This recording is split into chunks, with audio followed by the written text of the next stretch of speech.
लोमड़ी और सारस की दावत की कहानी बहुत पुरानी बात है। एक जंगल में एक लोमड़ी और एक सारस रहते थे। ये दोनों बहुत अच्छे दोस्त थे।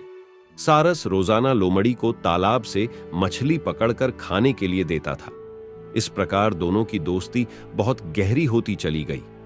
सारस बहुत सीधा साधा था, लेकिन लोमड़ी बहुत शैतान और चालाक थी। वह हमेशा दूसरों को परेशान किया करती थी।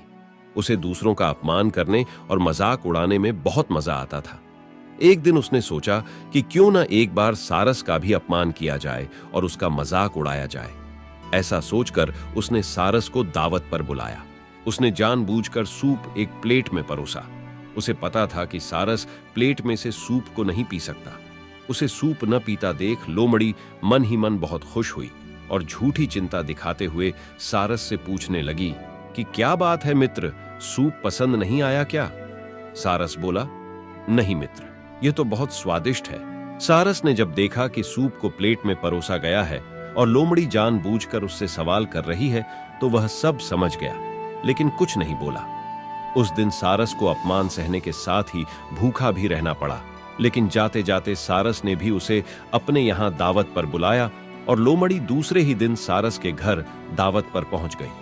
सारस ने भी दावत में सूप बनाया था और लोमड़ी के साथ लंबी चोंच वाले अन्य पक्षियों को भी बुलाया था। सारस ने सूप को सुराही में परोसा। सुराही का मुंह इतना छोटा था कि उसमें बस चोंच ही अंदर जा सकती थी। लोमड़ी पूरा टाइम सुराही और अन्य सभी पक्षियों को सूप पीते देखती रही। इसी बीच सारस ने पूछा कि क्या बात है मित्र, सूप अच्छा नहीं लगा क्या? लोमड़ी को अचानक अपने शब्द याद आ गए। सभी बोले कि सूप बहुत स्वादिष्ट है। लोमड़ी को भी सभी की हां में हां मिलाना पड़ा। यह सब देख लोमड़ी अपने आप में बहुत अपमानित महसूस कर रही थी, लेकिन कुछ कह नहीं सकी।